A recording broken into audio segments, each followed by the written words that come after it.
Internet TV నేను జ్యోతి updates చూద్దాం. గీత కులాలకు రాజకీయ ప్రాధాన్యత కల్పించాల్సిన అవసరం ఉందన్నారు మంత్రి వాసంశెట్టి సుభాష్. విశాఖ అర్బన్ గీత కులాల ఆహ్వానం కమిటీ ప్రతినిధులు అప్పారి గిరిబాబు, సంపంగి శ్రీను ఆధ్వర్యంలో జరిగిన వన సమారాధన కార్యక్రమానికి ముఖ్య అతిథిగా పాల్గొన్నారు. సుమారు 40,000 మందికి పైగా తరలివచ్చిన గీత కులాల సంఘ నాయకులు, ప్రతినిధులతో వేదిక కలకళ్లాడింది. రాష్ట్రంలో 25% మంది గీత కులాల వారు ఉన్నారని, వారి ఐక్యత, హక్కులు సాధించుకోవడానికి ప్రతి ఒక్కరూ ముందుకు రావాలని పిలుపునిచ్చారు. రాష్ట్ర ప్రభుత్వం గీత కులాల అభ్యున్నతికి కట్టుబడి ఉందన్నారు.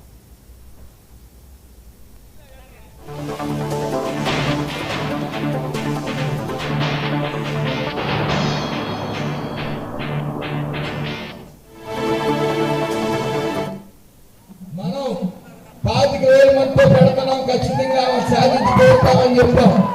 ఈ రోజు 25,000 దాటి 30-40,000 మంది ఇక్కడికి రావటం మన ఐక్యత ఏంటనేది సగౌరవంగా చెప్పుకోవచ్చు. ముఖ్యంగా ఇందాక రెడ్డి సుబ్రహ్మణ్యం గారు మాట్లాడుతూ 5 కులాలు కలిసి ఉండటం కష్టం అని చెప్తా ఉన్నారు. ముఖ్యంగా పార్టీలుగా విడిపోతా ఉన్నాం, ఫ్యాన్స్ గా విడిపోతా ఉన్నాం, సినీ స్టార్ ఫ్యాన్స్ గా విడిపోతా ఉంది యువత, ప్రాంతాల వారీగా విడిపోతా ఉన్నాం. కలాలంటే కష్టంగా ఉంది, విడదీయాలంటే ఖాళీగా ఒకరు ఉంటారు, ప్రతి కులంలోనే ఉంటారు, ప్రతి సామాజిక వర్గంలోనే ఉంటారు. ఖాళీగా ఇంత పొలబీసిన పళ్ళు పొడుచుకుంటా ఖాళీగా ఉండి వారు సఖ్యంగా ఉన్న కులాల మధ్య గుంపడ పెడతా ఉంటారు.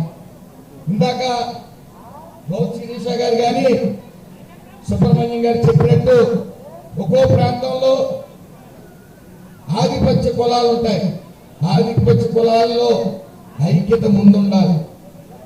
ఏ కులానికి ఇప్పుడు శ్రీశైన, యాత, గౌడ, శెట్టిబల్య, ఈడిగా ఇవన్నీ ఎక్కడికక్కడ ప్రాంతాల వారిగా ఎక్కడ బలంగా ఉన్నారో ముందు సామాజిక వర్గ పరంగా వాళ్ళకి వాళ్ళు బలం చేకూర్చి తర్వాత నాయకులందరూ కూడా బలంగా ఉండి దీని ఐక్యతగా తీసుకెళ్లవలసిన బాధ్యత మనందరి మీద ఉంది. ఈ రోజు 25,000-30,000 మందితో ఈ సభ జరుపుకోవడం మరి మనం సాధించాం ఖచ్చితంగా.